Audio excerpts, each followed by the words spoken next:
chaotic, and we have to go through this day to day. And I'm so glad that now, you know, white and black, human alike, we can see that this system is the way it is. And I'm so glad that people aren't saying, you know, you're throwing out the race card now, because now you can see, you know, we shouldn't have to keep showing videos to show that evidence of what we're going through. It's a system. It's a racist system. As you've been listening to Michelle, just seeing 10 police officers block the way in front of this Churchill statue. There's a bit of a standoff really between them and some of the Black Lives Matter protesters. At 5 o'clock, as George Floyd's funeral started in Houston, the people here took the knee and held a minute's silence. But many not impressed with Boris Johnson's statement last night. They want to see fundamental change. One protester a few minutes ago lamenting, she said, "Where do we go from here? We're nice, it doesn't work. We're violent, it doesn't work. What do you want?" People here want the government to engage with them to enact some real change, Eddie. James Goodison reporting live from Parliament Square in central London. I'll be back tomorrow at 4. Ian Dale's at 7. This is LBC. Thank you, Eddie. London's landmarks will be reviewed to ensure they reflect the capital's diversity. London Mayor Sadiq Khan's Commission for Diversity in the Public Realm will review the city's landmarks, including murals, street art, street names, statues and other memorials, and consider which legacies should be celebrated before making recommendations. It comes as more calls to remove the statues at the Imperialist Cecil Rhodes from an Oxford college are reignited. Is it right that historical statues in London should be removed? Call me on 0345 6060 973. You can text to 84850. Tweet using the hashtag Farage and LBC at LBC, plus another government U-turn, this time on primary schools, which won't fully reopen before September. On your radio, on Global Player, and Play LBC. Leading Britain's conversation. This is LBC. From Global's newsroom, I'm Tim Humphrey. The funeral of George Floyd is being held in Texas. He that dwelleth in the secret place of the Most High shall abide under the shadow of the Almighty. I will say of the Lord, He is my refuge and my fortress. Is taking place in Houston, where he grew up. The African-American died last month after being arrested in Minneapolis. An officer has been charged with his murder. A commemoration is taking place in London's Parliament Square. A show of solidarity is important at a time like now. I've come to stomp out injustice and I've come to scream equality matters. We're all out here risking our health because this pandemic racism, and it has to stop. A statue of the slave trader Robert Milligan is going to be taken down from the Docklands in London. 1,000 people are taking part in a protest in Oxford over a statue of Cecil Rhodes, who turned part of southern Africa into a colony. Rhodesia is now known as Zimbabwe. The campaigns follow the tearing down of the statue of slave trader Edward Colston in Bristol at the weekend. The government has confirmed non-essential shops in England will be able to reopen next Monday. Business Secretary Alok Sharma says infection rates from coronavirus are now low enough to ease restrictions. He's been speaking at tonight's Downing Street briefing. This is the latest step in the careful restarting of our economy and will enable high streets up and down the country to spring back to life. Stores will have to follow special COVID-19 guidelines and carry out a risk assessment. Guidance is being prepared, which could allow pubs and hairdressers to reopen in July. The government has confirmed the 2-metre social distancing rule will stay in place for now. School leaders and teaching unions have welcomed the government stepping back on plans to return all primary school children to the classroom by the end of term. Ministers have dropped the plan in England, but say schools which have the capacity might be able to bring back more year groups before the summer holidays. And it's hoped the Grenfell Tower inquiry will restart in under a month. The plan is for it to return on July the 6th with a limit on the number of people in the room. It's nearly 3 years since the fire which killed 72 people. In the city, the FTSE 100 closed down 137 points at 63.35. The pound buys $1.27 and €1.12. And the weather, cloud and rain over Northern Ireland and Western Scotland tonight. Dry further south with a low of 6. Cloudy for most tomorrow with showers across much of the country and a high of 16. From Global's newsroom, you're up to date. This is LBC from Global, leading Britain's conversation. The Nigel Farage Show. Mr. Nigel Farage. Thank you, Donald. Well, in the light of what happened in Bristol the other day, where The Colston statue, you remember, was torn down and thrown into the dock. Sadiq Khan has now ended this debate and announced he's going to set up a commission to examine what statues, what street names, what other symbols in London should remain as they are, or should they be changed to reflect modern diversity. We will debate whether you think it's right that historical statues in London should be removed. But before we get to that debate, let's go to Ben Kentish, LBC's Westminster correspondent, who's been following the 5 o'clock daily Downing Street press briefing. I suppose it's a question, Ben, of good news and bad news. Good news that we got some shops opening on Monday, but some bad news for the government on primary schools. Exactly right, Nigel. A day of two halves, really. First, the announcement today, as you said, that the government's ambition, the target of having all primary school students having at least a month of teaching before the summer holidays being ditched. Only the schools that think they are able to take more pupils back with social distancing in place will be asked to do so. Others will not. And then the confirmation at tonight's daily briefing from Alok Sharma, the business secretary, that as we expected and as planned, all non-essential shops will be able to reopen from Monday, providing they have social distancing in place. The two, I think, go hand in hand in the sense that some will ask, inevitably, why is it that I can go and look at, I can go to an antique shop, I can go and buy some shoes, I can go and buy myself a whatever it is, but yet my children can't go back to school? Why is it deemed more important for shops to open than schools to reopen? I suspect the government will point out it's not necessarily an issue of importance, it's more one of science and transmission. And the science does say that the mass reopening of schools with more and more pupils is a big risk. But it also begs the question that if shops are reopening, well, OK, when are other businesses, including those that are indoor, like most shops are, pubs, restaurants, cafes, bars, going to reopen? And can they do so, in fact, with the 2 metre distance rule in place? Those were the questions that dominated the press conference this evening, and we didn't yet get answers to either of them. Would the primary school decision be classed as a U-turn? Yes, I think undeniably it is of sorts, Nigel. Ministers would say, oh, well, we only said it was an ambition to reopen schools, and that is true, but it was contained in their roadmap, there in black and white, that they hoped to do so. It wasn't a commitment, but it did say providing the science allows, but clearly it was the target. It no longer is the target. That was likely to be partly because case numbers are still so high, and partly, as I say, because the science simply says it would be too big a risk at this point in time. That said, government today saying it does hope that the schools that are able to do so will reopen to more pupils. And there's also the question, of course, not just of primary schools, but secondary school pupils, because the target was also for Year 10 and Year 12 pupils to have some FaceTime with teachers before the summer holidays. That's the next big question on education. It's still not entirely clear whether that will be able to happen, although ministers say that does still remain the plan. OK, thank you, Ben, very much indeed. Now, statues. I mentioned at the top of the programme what happened in Bristol on Sunday, and I thought the YouGov poll that came out late last night, quite a big sample from nearly 4,500 people, it asked whether they thought that the Edward Colston statue should be removed, shouldn't be removed, and if it was to be removed, was the way in which it was done the right way?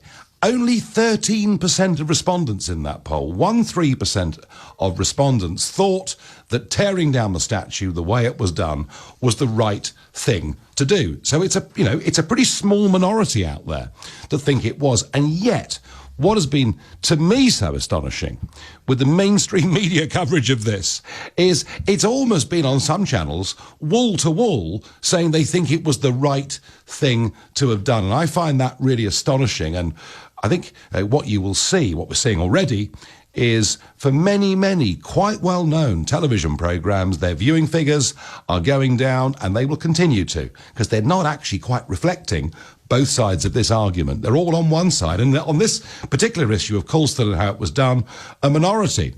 But into this today, Sadiq Khan has made quite a big play. And to go through exactly what he said, I've got Matthew Thompson, LBC's senior reporter. Matthew, he plans to set up a commission, and we could see a very different London.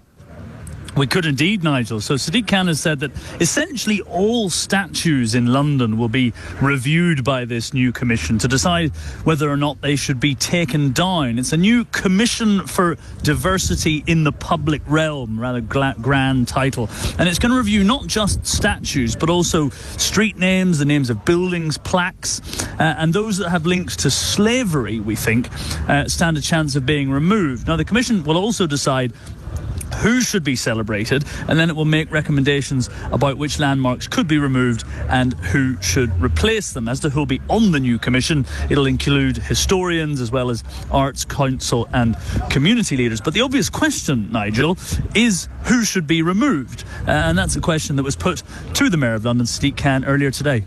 I suspect the recommendations of the commission may well be some of the statues be taken down. For example, some of the slavers for whom there are statues across our city. I suspect the commission may come back and say it's not appropriate to be memorialising, to be celebrating these people. They're not icons. And they may well come back and say our recommendation is to take these statues down. But it's a discussion we should have.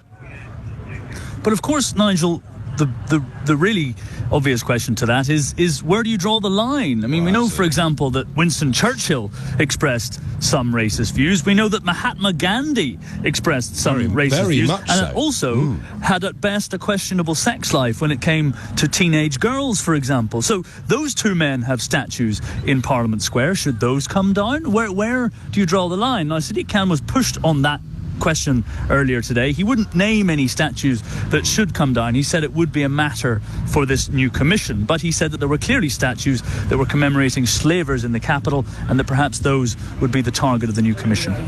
Thank you very much indeed, Matthew. Well, look, folks, it's been pre-decided.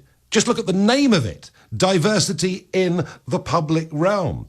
You know, Sadiq Khan has said that he wants statues to see more representation from black minority ethnic communities, women, gay and transgender people, and people with disabilities. But the point about the statues in London, the point about the name of some of the squares, the names of some of the buildings, the names of many of the streets, is they're not about London today. They're about London in Victorian times. They're about London in the 17th century. Many of them are about London in centuries that go back way, way before that. And this is an attempt, in my view, this is an attempt to erase large chunks of history, to rewrite large chunks of history. And I think it is personally very, very dangerous already. The speculation that the Tate galleries will have to be renamed because, of course, it was the sugar industrialist Henry Tate who gave his money towards it. And on the back of Sadiq Khan, a new website's been set up called Topple the Racists, set up giving a roadmap of all the statues around the country they want to see removed. Cecil Rhodes is one of them. His statue outside Oriel College in Oxford.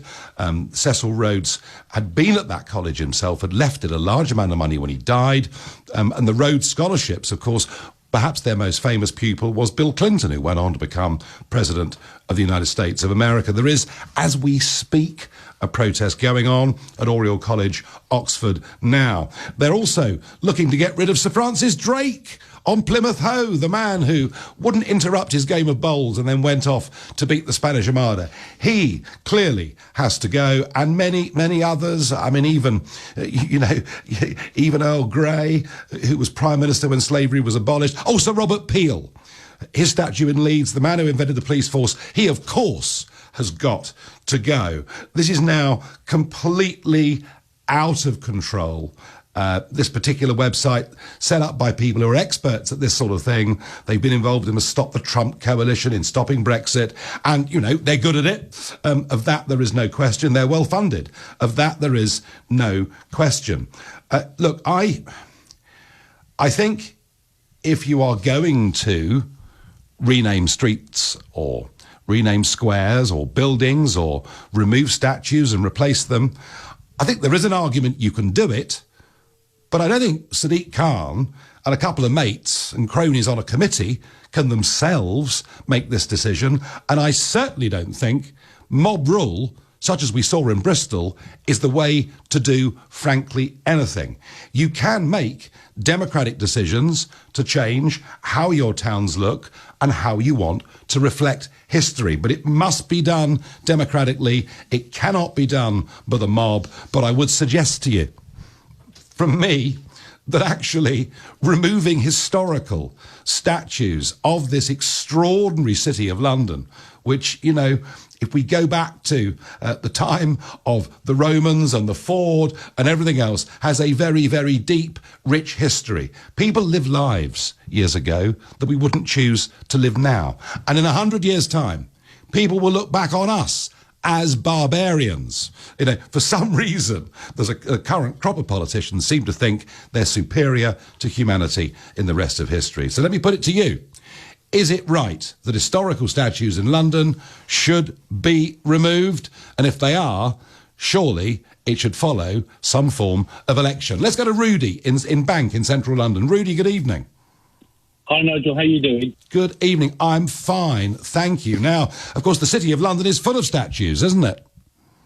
It is, and I want to make 2 points, really. One is I was originally from Bristol, as you can tell from my accent. Right. Yeah, and I was outraged when they did that to that statue. They had no right to do it. And it should be put before the people, not just one person. I agree with that. And the second thing is, Nigel, I think London is not just for Londoners, it's for everybody. It's an international city of the world, right? So I think that the mayor should be elected nationally because it affects everyone. London is a special case where it affects everybody in the United Kingdom. Everybody uses it, everybody visits it. So it should be a national election for the mayor of London. So we've all got to say what goes on in that city.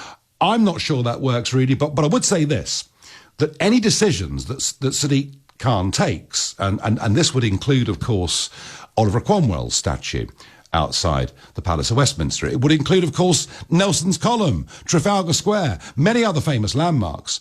These are not London landmarks, they are national and international landmarks, and I agree with you on that point. Rudy, thank you. More of your calls in a moment, but for now, it is 6:15. Let's get the news headlines with Tim Humphrey. The funeral of George Floyd, whose death in police custody caused protests around the world, is taking place in Houston. The business minister has confirmed non-essential shops that were required to close because of the coronavirus lockdown can reopen from Monday, providing they're COVID secure. Education Secretary Gavin Williamson has told MPs he wants all children in England back to school in September, but not all primary school children will be able to attend classes before the end of this term.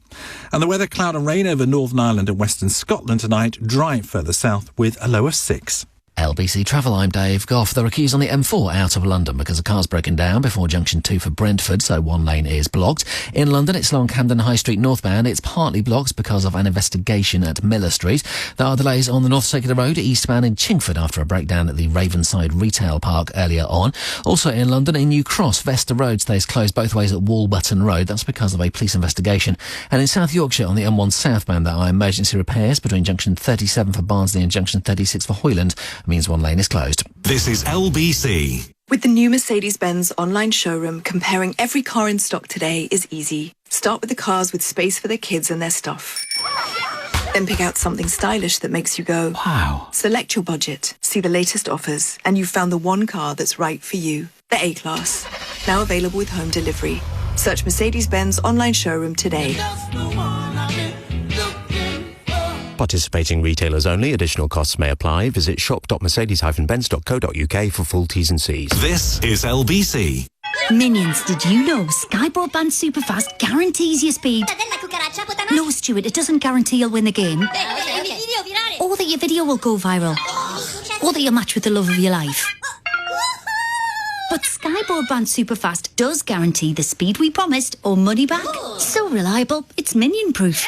Sky, believe in better. Sky Fibre Area's only speed measured to hub must drop below min download speed for 3 consecutive days. 1 month subscription refund. Claim up to twice in min term after first fortnight. See sky.com. The 70s were groovy, man. Peace, love and long hair. Only it's not the 70s, is it? It's 2020 and you've been stuck in your house. Can't get to a barber, tucking your sideburns into your socks. You you need a haircut, you need a beast clipper from Skull Shaver. It's quick, cordless, and cuts your hair in around 5 minutes. Don't let your locks let you down under lockdown. Order your beast clipper now. Just $59.99 with free home delivery at skullshaver.com. GiftGaff gives me flexibility to change my deal to reflect my changing work situations with no penalties. Also, the way GiftGaff has helped members and our local communities who need help at this challenging time is great. Cheers, GiftGaff. With flexible plans, no contracts, and helping communities in need, GiftGaff gives back. Come join us at giftgaff.com. GiftGaff, the mobile network run by you. Terms apply. Every game, one venue. Watch all remaining Premier League games live at home with BT TV. Price and content may change. 24-month BT TV term. Big Sport, £40 for month 4. Offer ends 2nd of July. Terms apply. The Nigel Farage Show on LBC. Call 0345 6060 973. If you start rewriting history, Mayor of London Sadiq Khan, if you start trying to erase large parts of your history, where does it all end? Now, I deliberately mentioned the Romans fording London just over 2,000 years ago, and I've got some reactions already. Start with Rome, I get on Twitter. The Romans enslaved 200 million people from all corners of the world, the biggest ever in history.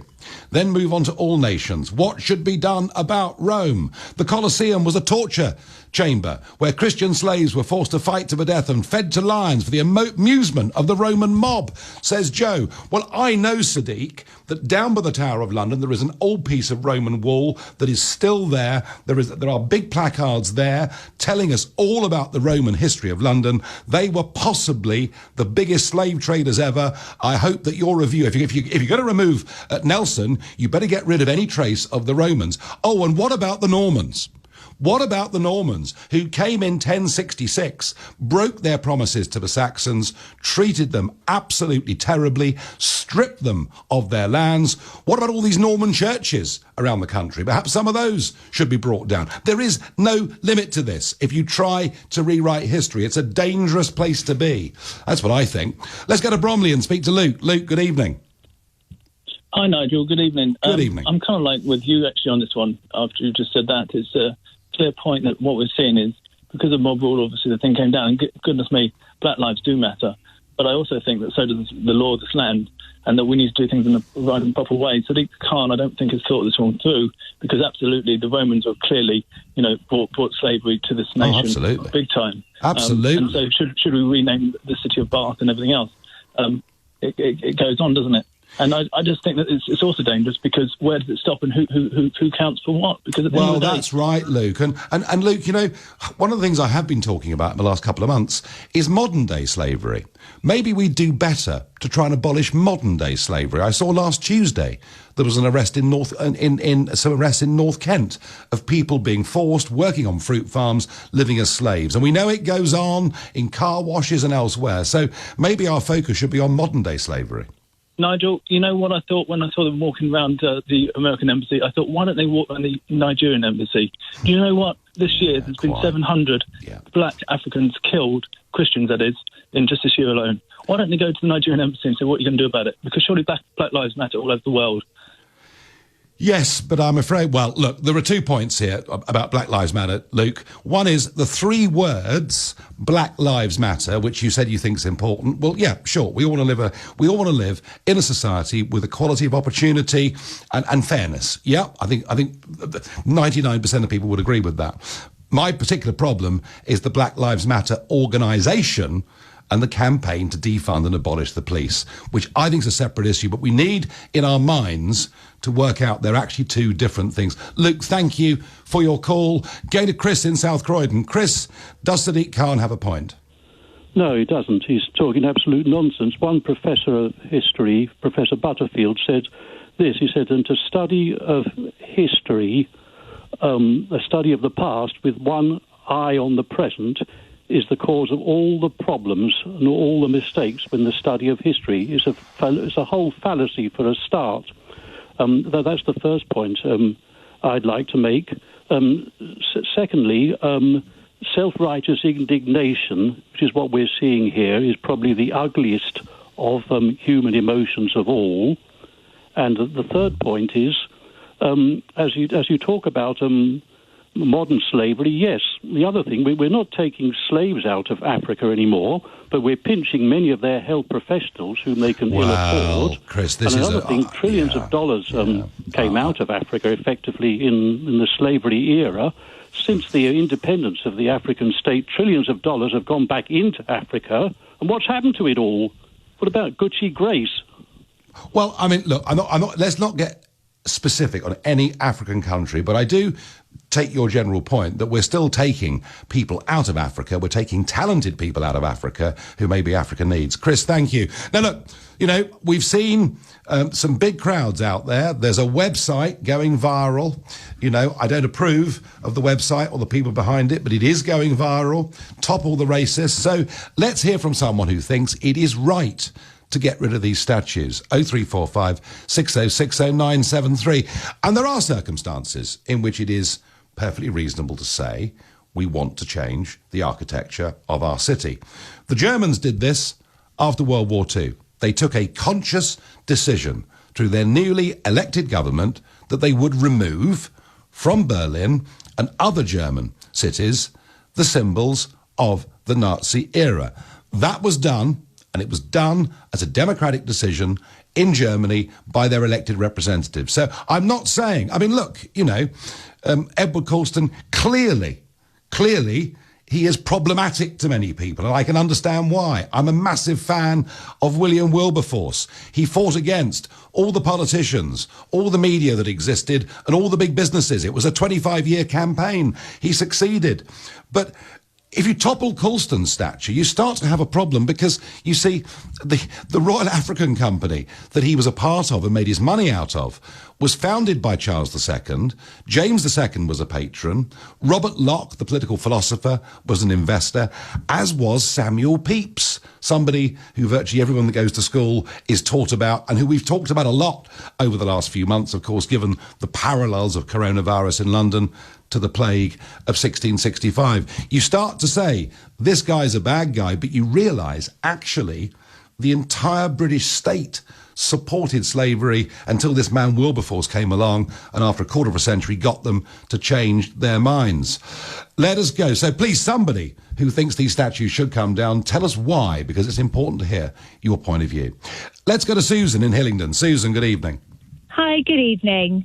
I was just going to say that I think if they are to find statues of people who have atrocities and things that we obviously don't agree with now, they shouldn't be removed, but maybe plaques should be placed there. So if something was built with slave labour, it should say it was built with slave labour. So we all look at it and say, isn't that awful? I'm so glad we don't live in those times now. And learn by our mistakes, not just eradicate them entirely. Well, I think, Susan, you've just made a very important point. And I think this is a point that I would like to think both sides of the argument could agree on, which is erasing history as a mistake, trying to learn from it, actually can be a very positive experience, can't it? Absolutely. Yeah. I mean, the slave trader that was taken down, maybe a plaque should be put up or insisted that he was a slave trader. And you can look at that man and think, good Lord, look at all those thousands and thousands of people's lives who are ruined because of that man, rather than just destroying it. Yeah, we all learn. And of course, Susan, he was a massive, because he was very rich, he was a massive benefactor, massive philanthropist. And, half of Bristol was named after him, theatres, halls, all the rest of it. There would be an argument, Susan, if you were going to do that. You either put a plaque up or you could put him in a museum if that was the decision that the people of Bristol took. You could put him in a museum, couldn't you? In a world and in a country where we don't act like that anymore. And that doesn't mean that we never did. And it also means that we shouldn't just not look back and realise that we used to do some awful things. And we need to move on and realise we're not like that anymore and be thankful for that. When people are asked in surveys for, who is the all-time national hero of the country, England particularly I'm talking here, who is the all-time national hero, it's normally quite a tight-run thing between Horatio Nelson and Winston Churchill. Now, we know Trafalgar Square, we know Nelson's Column, it's an iconic symbol of London, but he was of a time when the slave trade was part of what we did. Does that mean Nelson's column should be removed? Well, absolutely not. But if slavery was used, then fines should go up and people should know who contributed and how it all happened. Well, learning from. Many, of course, of the great world monuments were built with slave labour, so maybe a few plaques around the place would educate people. Susan, thank you for that. Going to Glyn in East Sussex. Glyn, good evening. Nigel, hi. I don't always agree with you, but on this I completely do. You cannot rewrite history. The downing of that statue is just, it's just mob rule. It's just illegal. I see things in I nearly said something then that I shouldn't say. I'm not sure if I'm allowed to say it, but I'm very kind of clear-cut about things. It's criminal damage, and that's it. Are we going to demolish the pyramids? Because they were built by slaves. They were. Are we going to burn HMS Victory in Portsmouth Historic Dockyard? Should we perhaps make the Germans and the Polish get rid of Auschwitz and Bergen? They were kept as memorials so that people don't forget, so that people remember and learn by their mistakes. I agree with what you said about Nelson's column. It seems that everyone is looking for an excuse to be a matter. They all matter. It isn't just about black lives. It outweighs everything else. And I completely agree with Susan Glenn, about the plaques. Do you know, Glenn, 2 days ago, Chicago had its worst day for murders for over 60 years. And that is part of the problem, isn't it? That protests that begin and purport to be peaceful, in this case, have turned very violent. The worst day for murders in Chicago in 60 years. I'd love to hear from someone, please, to tell me why what happened in Bristol was right and why Sadiq Khan is right to want to redraw, perhaps, the map of London. It's 0345 6060 973. You will get a fair hearing. It's 6:30. Time for the news with Tim Humphrey. A funeral is being held in Houston for George Floyd, the man whose death, while in police custody in the United States, sparked protests against racial injustice around the world. A commemoration of his life has also been held in Westminster.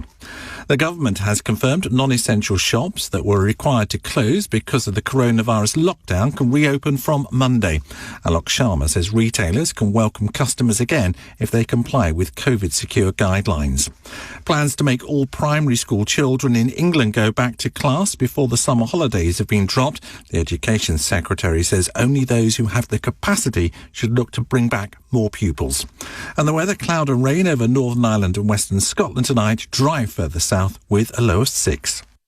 Nick Ferrari at breakfast. Weekday mornings from 7. Care Minister Helen Wait. It's Andrew Parker, who you will be aware did lead MI5. He decided to move to pandemic footing after listening to Chris Whitty and Sir Patrick Vallance, the same scientists. So he did that for MI5 in February, and the government didn't move until March the 23rd. I'm not sure it's a direct comparison between MI5 and the country as a whole. Might it have helped if the Prime Minister attended Cobra meetings? Nick Ferrari at breakfast. With Xero. Get your business digital ready with Xero accounting software. LBC. From ordering groceries to sending gifts, you're probably shopping online more than ever. So rest assured that when you pay with Visa, you're protected by Visa's fraud prevention technology. And if something does go wrong, Visa's zero liability policy means you could get your money back. Search Visa. How you pay matters. Terms of... At Lloyds Bank, we know that money is a concern for a lot of people during this time. I'm really worried about the business. I'm worrying about you. And I think that's changing me, and I'm worried that somewhere along the line you might not love me anymore. Oh, that's not true. Whatever's playing on your mind at the moment, Lloyds Bank, in partnership with Mental Health UK, can offer you support and advice. Visit lloydsbank.com/mentalhealth. Minions, did you know Sky Broadband Superfast guarantees your speed? No, Stuart, it doesn't guarantee you'll win the game. Or that your video will go viral. Or that you'll match with the love of your life. But Sky Broadband Superfast does guarantee the speed we promised or money back. So reliable, it's minion-proof. Sky. Believe in better. Sky Fibre areas only. Speed measured to hub. Must drop below min download speed for 3 consecutive days. 1 month subscription refund. Claim up to twice in min term after first fortnight. See sky.com. We're all having to get used to the new normal. And at Birkbeck University, we're experts at being adaptable. As London's evening university, we've been flexing around the lives of busy commuters for nearly 200 years. And you can find everything you need to secure your place for autumn online. From expert advice to virtual tours, a live chat with our students and course applications. Make the new normal, studying for the career that you really want. Search Birkbeck and it's new problem solved. ITV Pridecast from ITV Pride.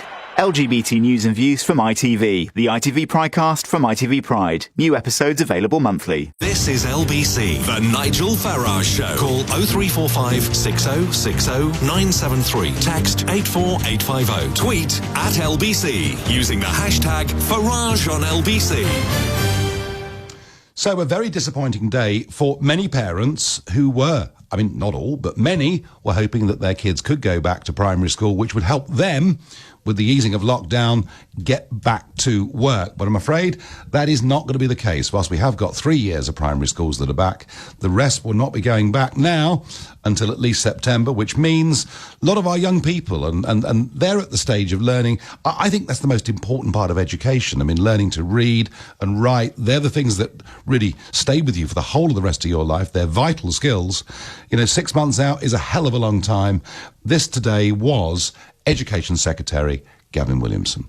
While we are not able to welcome all primary children back for a full month before the summer, we continue to work with the sector on the next steps, where we'd like to see schools who have the capacity to bring back more children in those smaller class sizes, to do so if they are able to do before the summer holidays. We will be working to bring all children back to school in September. So September it is, and that, as I say, will be very disappointing for quite a few parents. A few other little stories today that matter, I think. We now know the number of police officers injured, some of them seriously, in the protests has been 62. It's a very large number. And Ken Marsh, who is chairman of the Met Police Federation, said, "It seems we are more concerned about the image and perception than protecting our brave police." And I have to say, I said it on air last Wednesday live when I was with you. I felt very, very sorry for those police standing there, in most cases without proper protective equipment, having missiles hurled at them, several of them being very seriously hurt, and I do feel very sorry for them indeed. Another little snippet of news. Little Britain has gone. Yes, it's gone. If you want to watch Little Britain, it's been removed from BBC iPlayer. It's been removed from Netflix. You can no longer watch Little Britain. Why? Well, because one of the actors in one of the sketches blacked up for the sketch, and therefore it's been removed. And I think, unless this is stopped, this new puritanical wave of what is and is not acceptable, of what does and does not cause offence, I very much doubt there'll be any comedy programmes from the past that you will be allowed to watch very, very soon. This is what Puritanism does. And from Belgium, in Antwerp, last week, protesters set fire to a statue of Leopold II, the former king of Belgium, not perhaps a very distinguished one, but still a former king of Belgium, set fire to, daubed by paint, and it's been removed by the city authorities today and will go into a museum. So there we are. In Belgium, they're even removing statues of their monarchs. So this movement, this well-organised, very well-funded movement, is doing its best wherever it can. Now, Otto does make a very good point. He says on Twitter, unless you are comfortable leaving up statues to Jimmy Savile, Pol Pot, Hitler and Stalin, you need to concede that, yes, there are times they must come down. Otto, I have conceded already tonight in this last half an hour that there are circumstances in which you can take symbols down. I gave you two examples. One, what the Germans chose to do in 1945, and secondly, in reference to Bristol. If that's the way the people of Bristol feel, then it's fine to put it in a museum. But, and this is the point, and this is something that I think massive sections of mainstream media are missing, for it to happen because the mob wants it to happen is completely and utterly unacceptable. And I would say this to Sadiq Khan, you know, he's set up a commission for diversity in the public realm. And it tells us even before they report that they want to see increasing representation in public statues of people from black, minority ethnic, gay, transgender, people with disabilities, all those different backgrounds. But if that is not a reflection of history, if it's not a reflection of those who were there at some of the fulcrum points of this nation's history, then it can't be done unless you decide to simply erase history. So, Otto, I get the point that, of course, there are things that change, but you do it peacefully and you do it democratically. Caroline feels similarly, really. She says the slave trade was genocide, just like the Holocaust was. A statue of a slave trader is as offensive as one of Hitler. There need to be memorials to millions of people murdered by the slave trade. Caroline, there are some memorials in Bristol and elsewhere around this country that do make mention of it. And by the way, when it comes to slavery, we are not the country that really should be wearing sackcloth and ashes compared to much of the rest of Europe.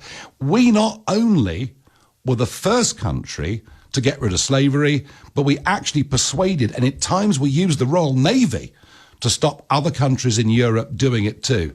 Something that gets completely lost in these debates. Let's go to Tunbridge in Kent and speak to Emily, a new caller. Good evening, Emily. Hi, Nigel. Thanks for having me on. Not at all. So, come on, give us your view.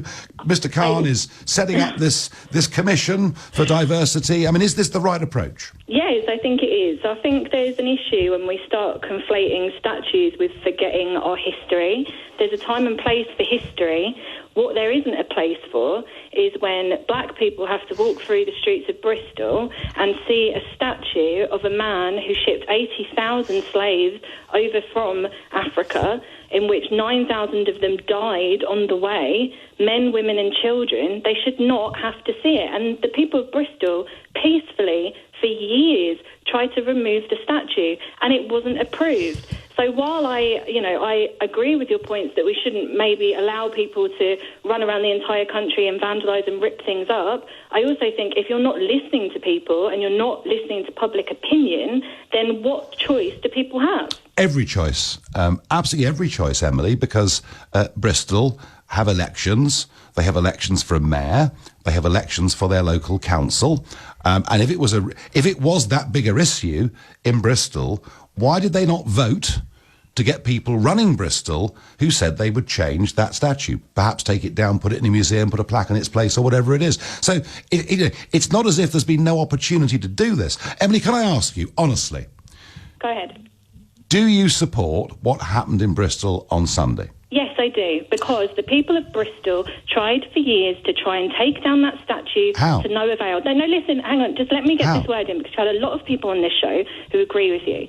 What they tried to do for years, they even just tried to change the wording on the plaque, and it was overruled. So please tell me how, in a system where you can't even change a plaque on a statue to represent the heinous acts of that person, how on earth are you supposed to change anything? And actually, I do think it's a good thing, because if they hadn't have done it, we wouldn't be having this conversation. This is the thing that has enabled people to learn about history. I doubt, before what happened in Bristol, many people didn't even know who Edward Colston was across this country. No, and it's raised a massive debate about whether we should have these statues. And my opinion is, empirically, no, we should not have statues to people who were involved in slavery, also involved in genocide of people like Cecil Rhodes, who thought that white people were the superior race and other people should be overruled. I do not think that we should have statues commemorating them. I think maybe they should be put in museums where we're actually able to learn history about them, but not on the streets while black, Asian and ethnic minority groups have to walk past them on a daily basis. Would you remove statues and anything commemorating Charles II? Yes. Would you stop children being taught the diaries of Samuel Pepys? No, I wouldn't, because I think that educating is different than a monument. A monument, you put monuments up to memorialise people and say that they've made great contributions. You yourself have been talking about the philanthropy of Edward Colston. Educate people on what they have done. We do not need to have monuments up memorialising people who have committed some of the worst acts in human history. But you can imply that and continue that conversation, can't you? I mean, you can talk about people who didn't want to give women the vote. There is a difference, actually. There is a difference. Well, what about war? What about people? What about the statue of Bomber Harris outside St Clement's and Danes in London? Now, personally, I think we had to bomb the German cities. It was a horrible, brutal, bloody thing to do. But you could argue that Harris's actions killed vast numbers of German people. I mean, would you think that perhaps was worthy of debate? Yes, because I don't think that we should have monuments up to people that have committed heinous acts. I think there's a difference. As I've said, there is a difference between having a comprehensive history where we learn not just the nice things about people, but the bad things about people, and we don't have to memorialise people who've committed acts by putting them in bronze and putting them in the middle of public streets and squares. So if you went to Plymouth Hoe, you would see a statue there and a history of Sir Francis Drake. Would you remove that memorial? Yes. Goodness me. Wouldn't be much left, would there? But if we get rid of every military figure... I would also, Nigel, I'm sorry, this may offend you even more, but I would also remove the statue of Winston Churchill because he was responsible for around 2 million people dying in India. So and what about remove it. What about the cenotaph? Should that go as well as a monument? No, because that's a memorial towards the people that died in war. That's a little bit different. A lot of pacifists would like to see it go. They were not in positions of power. But some people think it glorifies war, Emily. No, some people do. I don't believe that. So there wouldn't be many statues left, Emily, if you were in charge, would there? No, there wouldn't. And I think that they would be... Well, actually, maybe there would be statues, but they would be put in a proper place in a museum where we could teach people comprehensive history. And what about Trafalgar Square? I would also take it down. Goodness gracious me. I know. And you'd change street names as well? Yes, I would. Goodness me. I would teach children about the history of some of our most revered political figures. But you just said people didn't know about slavery in Edward Colston. A lot of people don't. So how are we going to teach them it? In schools, because we don't teach them in schools. We haven't. I was never taught that in schools. Well, I really worry that if we go down this route, where through some form of self-loathing, we are ashamed of everything this country has ever stood for and has ever done, whether we don't bring our children up with a very, very negative view of the country they live in. I don't think it's particularly negative. I think it's a comprehensive view. We live in the 21st century. It's 2020. I think it's about time that we started not glorifying our imperialist and colonialist past and started actually teaching children about what actually happened. No, I think what many want to do is to make us ashamed of our past. No, that's not. No, that's. I think it is. George Orwell wrote about this after the war. He said there's a certain type of middle-class English person who would rather steal money from the poor box in church than stand up straight for the national anthem. And I think that's what we're seeing a bit of. Emily, you've made the point. I'm not middle class, Nigel. You've made the point. You've made the point. You want to see it all changed. I suspect with Mayor Khan, you might get your way. But if he does it without putting it to the people, I would be very, very angry. Emily, thank you. It is now 6:47. Let's get the news headlines with Tim Humphrey. Democrat US presidential candidate Joe Biden has appeared via video at the funeral of George Floyd, the man whose death in police custody sparked protests around the world. There are growing campaigns here for memorials to people who were involved in the slave trade to be removed after a statue was torn down in Bristol at the weekend. The government has confirmed non-essential shops will be allowed to open in England on Monday, providing they're COVID secure. And the weather, cloud and rain over Northern Ireland and Western Scotland tonight, dry further south with a low of 6. LBC Travel, I'm Dave Goff. On the M4 out of London, there's a lane closed before junction 2 for Brentford because a car's broken down, so they're accused from the A4 at the Hogarth roundabout. It's slow in London on Camden High Street northbound. It's partly blocked because of an investigation at Miller Street. They're accused around Tottenham Hale Station in London on the Hale in both directions because of roadworks. In Gloucestershire on the M5 northbound, there's a lane closed because of debris on the road at junction 13 for Stroud. And in South Yorkshire on the M1 going southbound, there's a lane closed. A car's broken down between junction 33 for Catcliffe and junction 32. That's the M18. Coming up at 7 on LBC, Ian Dale. On the News Hour, government U-turn on back to school, George Floyd laid to rest in Houston, and we look at the future of UK theatres. Ian Dale on LBC. Dear Dad, happy Father's Day. You are my rock, my go-to guy. Whenever I call, you're happy just to listen. You've always been there for me, by my side. I don't know how you put up with my piano playing all those years. Hang on, kiddo. I'll listen in a sec. I miss you. See you soon. Love you lots, Luce. This Father's Day, send love straight to Dad's door with moonpig.com. Download the app today. Minions, did you know Sky Broadband Superfast guarantees your speed? No, Stuart, it doesn't guarantee you'll win the game. Or that your video will go viral. Or that you'll match with the love of your life. But Sky Broadband Superfast does guarantee the speed we promised or money back. So reliable, it's minion-proof. Sky, believe in better. Sky Fibre Areas only. Speed measured to hub. Must drop below min download speed for 3 consecutive days. 1 month subscription refund. Claim up to twice in min-term after first fortnight. See sky.com. TfL has a plan to help London reopen carefully, safely and sustainably. You can do your bit by continuing to work from home if you can and avoiding public transport. If you must use public transport, avoid peak hours, wear a face covering and wash your hands before and after travel. For everyone's safety, we regularly clean our services with antiviral disinfectant and will be providing hand sanitizer across our network. For more information, search TfL's Restart Plan. To the Mayor of London and TfL, every journey matters. When it comes to finding something new, you can start the conversation at Hello You. Sign up and browse profiles for free at helloyoudating.com and start the conversation today. Leading Britain's conversation, The Nigel Farage Show. Tweet at LBC using the hashtag Farage on LBC. Nigel, of course the monument should not be taken down. I don't want to live in a city and a country that hides and sanitises its history. Well, that debate is going on right now in a public demonstration as we speak. Cecil Rhodes, one of the most successful men of the empire, made vast amounts of money, particularly in diamonds, and of course finished up with a country named after him. That was, of course, Rhodesia. And he was, he left a lot of money to an Oxford College, Oriel College, and there is, at the entrance to Oriel College, a statue of Cecil Rhodes. There are Rhodes Scholarships that are awarded. Bill Clinton, indeed, had one. So there is a protest going on there right now. We saw a campaign to remove that statue about 4 years ago. It wasn't successful, but they are trying again. I'm going to cross right now to Oxford to speak to Lauren Roberts. Lauren, good evening. Please do describe the scene there. Thanks, Nigel. Well, this statue of Cecil Rhodes towering above thousands of protesters filling the streets here in Oxford. The demonstration's still going strong, as you can probably hear behind me, with signs reading Cecil must fall and Black Lives Matter being held high as chants of take it down ring out. Organisers behind this evening's event say the statue dedicated to the imperialist evokes anti-blackness and represents racism. Those protesting telling me it's not about removing history, but making it.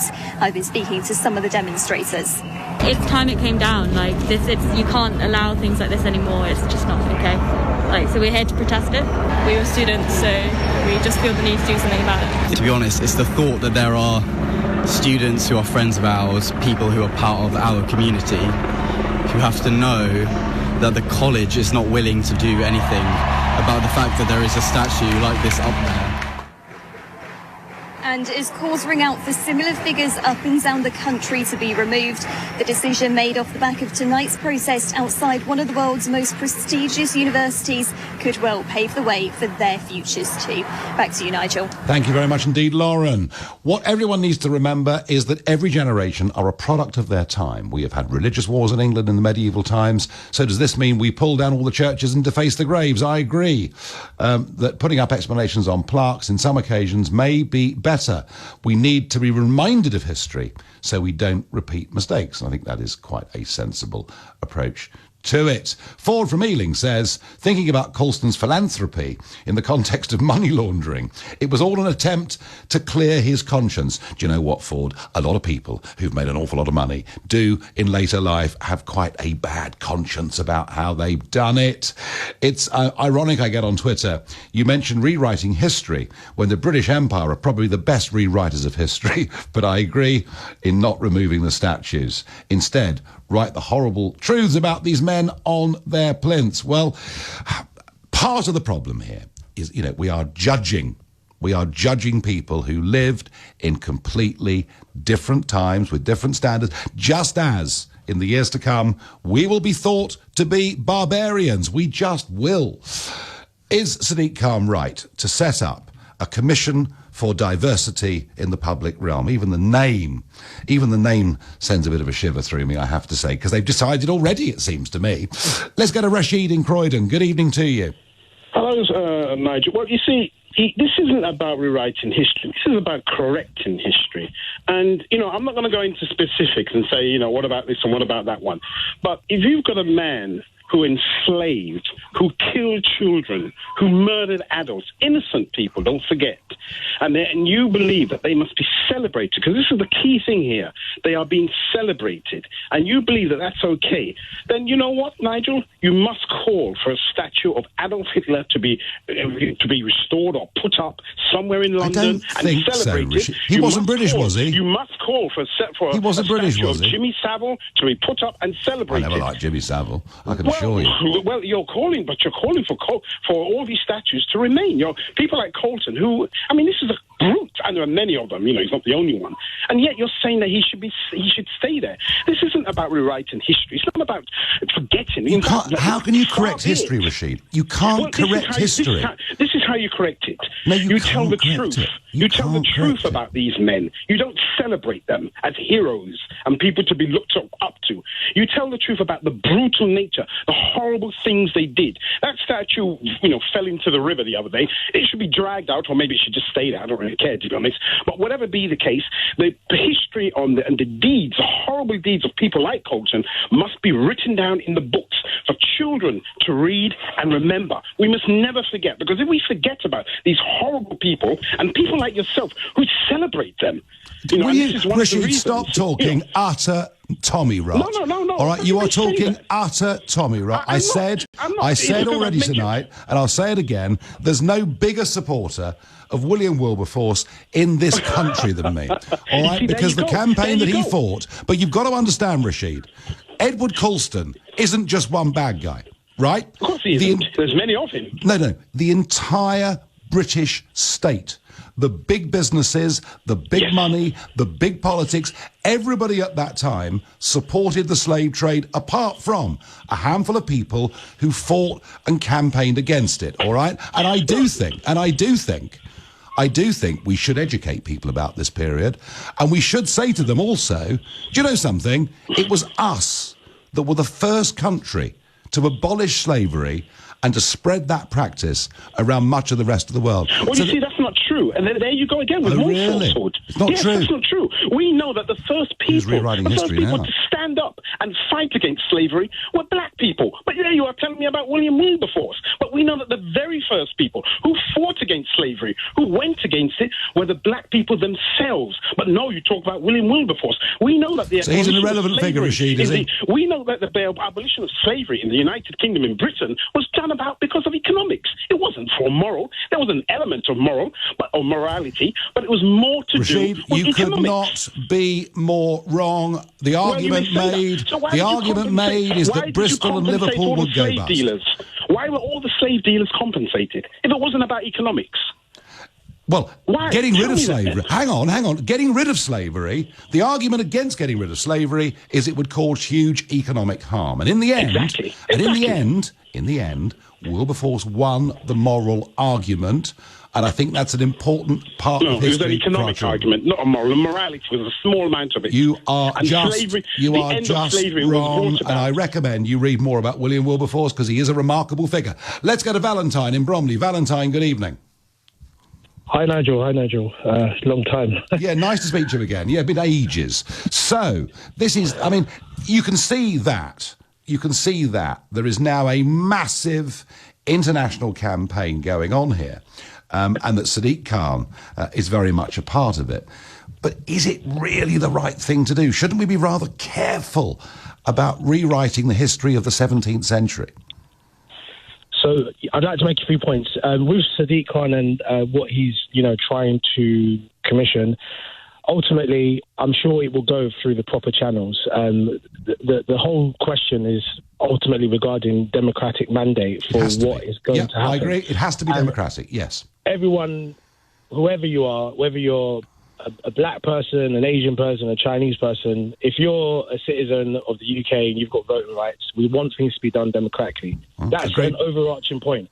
However, and a big but and however, a lot of these statues and a lot of these symbols are insidious in the sense that the whole truth is not told. It's whitewashed. If, for instance, the statue that was pulled down in Bristol, if, for instance, some time ago, the description of the statue had been amended to actually give a fair narrative of both the good things that, Colston did and the bad things, maybe people wouldn't have been as angry as they were. That's a reasonable point. Valentine, it's a reasonable point. I'm sorry, we're out of time, but that is a reasonable point. Well, thank you, everybody. We got both sides of the argument there. As I say, the YouGov poll says that only 13% approved of the way it was done in Bristol the other day. Presumably, Sadiq Khan's commission will have a democratic solution.